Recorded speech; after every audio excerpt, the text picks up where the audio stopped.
Hello, my beautiful people, and welcome back to my YouTube channel. I am so happy to be here, and I am so happy that you are here. Today, we are filming one of my favorite videos to watch and one of my favorite videos to film, or also just to collect, because we're doing a book haul, which means that I get to collect books, I get to buy books, and what is better than reading?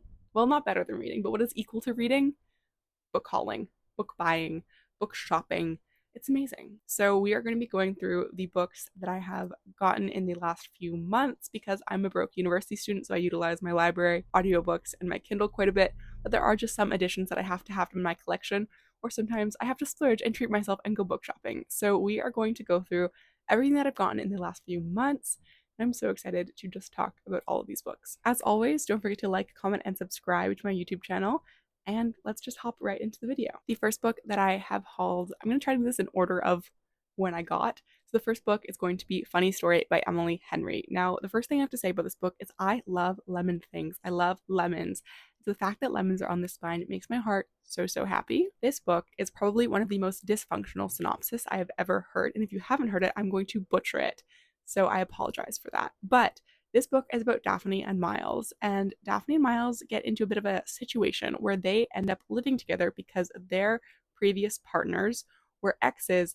They got back together, and they've left Daphne and Miles now to wallow in their heartbreak. So the only person that would understand what Daphne is going through is Miles, and she ends up moving in with him, and the two end up fake dating via social media to make their exes jealous. This book was so funny, and Emily Henry just hits it every single time. Her writing is so lyrical and so amazing, and I thoroughly enjoyed it. I will also say that I do have a reading vlog up for this video of me actually getting the book and then also reading, and it's so long, but it's one of my prized possessions. I absolutely had a blast filming it.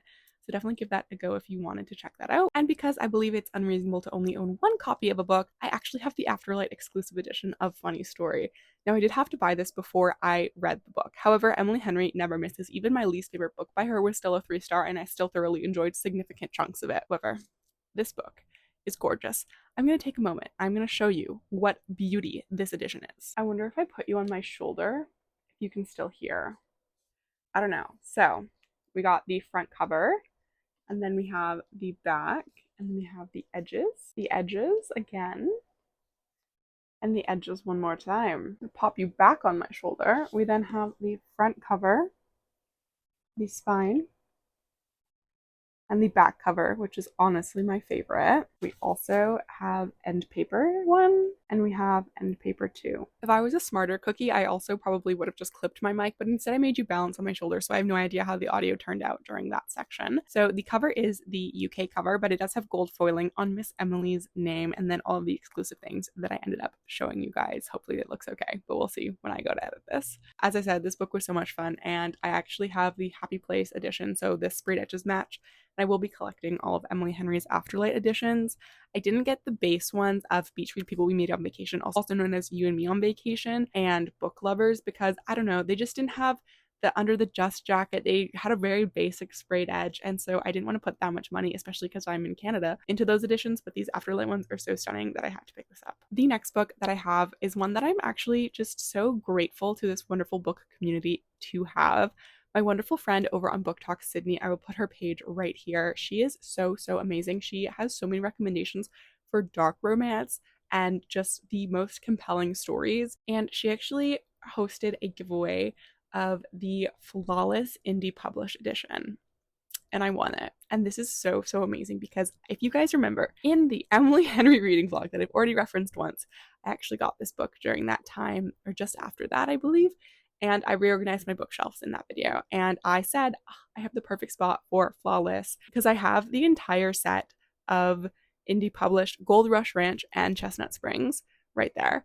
And I didn't have this book. And I had been searching Facebook Marketplace on the daily. I've been searching everywhere, and I couldn't find it. And then Sydney ended up finding 2 on Facebook Marketplace, and I won her giveaway, and she is so amazing, and I cannot believe I have this in my hands, and it's my prized possession, and I love it so much. If you haven't heard me yap about the Chestnut Springs series, you know, honestly, I love that for you, but this series is about Rhett. He is a bull rider, and we also have Miss Summer, who is working for her dad's like PR company, and Rhett gets in trouble because he starts saying that he doesn't like milk, and one of his biggest sponsors and his hometown Alberta, and is very famous for the production of milk and milk products, and the farmers that are doing this work are very important to the country, and so he insulting them didn't go over well. Summer is then assigned to Rhett to babysit him for the remainder of his rodeo season.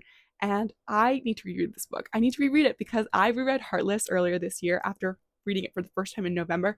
And I'm just feeling a flawless reread now that I'm talking about it, now that I'm holding this book. I have my reading copy down in my bookshelf as well. But honestly, such an amazing book, such a fun series. Heartless is my favorite in the series, but they're all so good, except Hopeless. But we're not going to talk about that. Anyway, thank you so much, Sydney. This is my prized possession, and I absolutely love it so much. And you know, I'm so much in my Chestnut Springs era still that I literally bought a necklace that is a little cowboy boot. I will pop a picture like up on the screen here, but it is my favorite little possession. I've paired it with a little freshwater pearl, but sometimes I wear it alone or I wear the pearl alone. But I've recently gotten a bunch of gold jewelry, and that has been so much fun for me to kind of expand my jewelry collection. I love different jewelry, and I'm expanding my ring collection. It's all so much fun. But when I saw this little cowboy boot, I was like, I'm in my Chestnut Springs era. I absolutely love it, and I need this immediately. The next book that I ended up getting was a pre-order because I wanted these edges. I ended up getting the Spell Shop. This was described as the coziest of cozy fantasies. Someone on an advanced reader copy that it was like Stardew Valley meets cozy fantasy, and I was like, okay, I'm here. Like, I love Stardew Valley and I'm almost at perfection in my save, so of course I picked this up simply because they said that. Now, I wanted the purple edges. Now, they're just plain purple.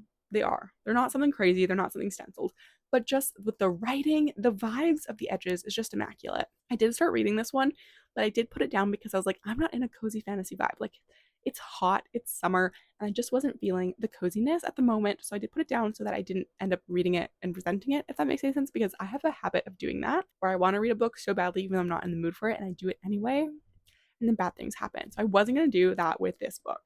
I'm so excited to get into this one, but basically, to my understanding, it's about a girl who saves a library full of books. Well, the ones that she can get into these crates. Her best friend is a spider fern plant who is like chatting, but he is like imbued with life, but not alive. I don't know. He's very fun. So she ends up going to the little village that she was originally from, but her family left to pursue life in the big city. And there she meets the small town cast of characters. She meets a man who is a mer horse farmer who's gonna be our love interest. So it's a cozy fantasy with a little bit of romance, and I'm so excited to read it. And just the purple edges are immaculate, and the cover is just immaculate. Like, look at those vibes. I guess I should show you more of the cover. The vibes are amazing. Like, what is that little creature? I'm so excited to read this in the fall when I'm more in the cozy mood or just need something like fun and lighthearted when I'm dying with university. The next few books that I have here are ones that I actually got on vacation, and the one I'm going to talk about right now is one that I cannot synopsisize. That's not a word. Cannot summarize. Goodness gracious, not summarize adequately, and we just need to ignore that fact. But it is Letters to the Luminous Deep.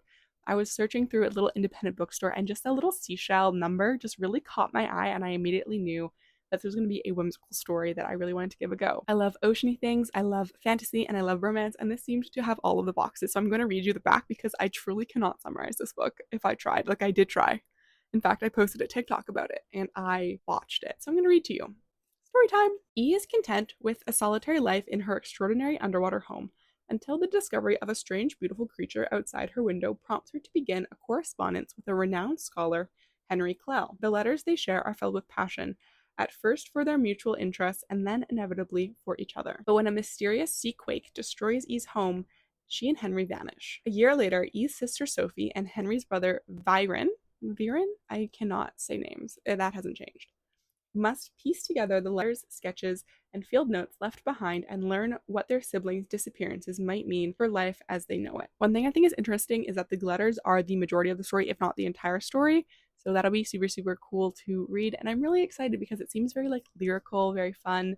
And yeah, you guys, I don't even want to talk about this book. I don't even want to talk about this book because I haven't finished this book. In fact, I'm filming this video instead of finishing this book, which is restraint on my end. But that is Whiskey Business. Now, it's by Elliot Fletcher, and this is honestly probably going to be the best book that I've read so far this year. But I can't say that yet because technically I still have a little bit. I have a little bit to go, and you know, disaster could strike, but I'm crossing my fingers that disaster doesn't strike, because if disaster doesn't strike, this would be my first 5-star of the year, and it's August. So I'm hoping that good things happen. Anyway, this book is genuinely a book that I love. This book is about a famous actress who ends up going back to her hometown in the Scottish Isles to run her grandfather's whiskey distillery after he unfortunately passed away. When she gets to the whiskey distillery, she discovers the grumpy Mal, who is the distiller of said whiskey. And the two form a friendship and working relationship to get this whiskey distillery back on its feet. Mal is so grumpy, and I love how he's grumpy. It is genuinely the cutest thing. He like blushes, he's so nervous, and he's grumpy. It's like the cutest thing I've ever read in my entire life. I truly forgot how much I love a grumpy main character. Like, I shouldn't be surprised because Heartless and Take a Hint, Danny Brown are some of my favorite books, but I feel like it's never something that I remember until I'm reading it and I'm like, oh my god, I love it. So I will have to remember that because this book is amazing. I love this cover too. Like, genuinely, this cover is so beautiful, and I love everything that's happening in this book. This book truly feels like I'm just watching their lives, their imperfections, and their moments together, and it's delightful. Needless to say, I'm so excited to finish that one. And the final book that we have in today's book haul is going to be a novel love story by Ashley Poston. Now, I have read Ashley Poston's other two books, and I'm so excited to jump into this one specifically because books involving bookish things are my favorite. This book is about our main character who ends up in the world of her favorite romance novel, except there's a character she doesn't recognize. And that character just may be her love interest. We'll see. I don't know too much about this book. All I know is that kind of snippet that I just said to you guys because I want to go in pretty blind for this one, but I'm so excited. Ashley Poston always writes amazing romances with fun paranormal elements. I love The 7-Year Slip. It was my favorite romance book of the year so far until I picked up Whiskey Business, but I haven't finished Whiskey Business, but it was such a cute story. I'm getting sidetracked. I'm getting rambly, but I'm so excited to read this book. That is going to bring us to the end of today's video, which is actually kind of crazy because I feel like I have just been yapping forever, but I haven't. I feel like it's always a good feeling when you're filming and things just seem to be coming out of your mouth semi-correctly, even though I had a bit of a botch. I hope you guys enjoyed this video and were able to find potentially a book that you wanted to give a go that sounded interesting. And as always, don't forget to like, comment, and subscribe to my YouTube channel. I look forward to talking to you guys again soon and seeing you soon. So until then, bye everybody.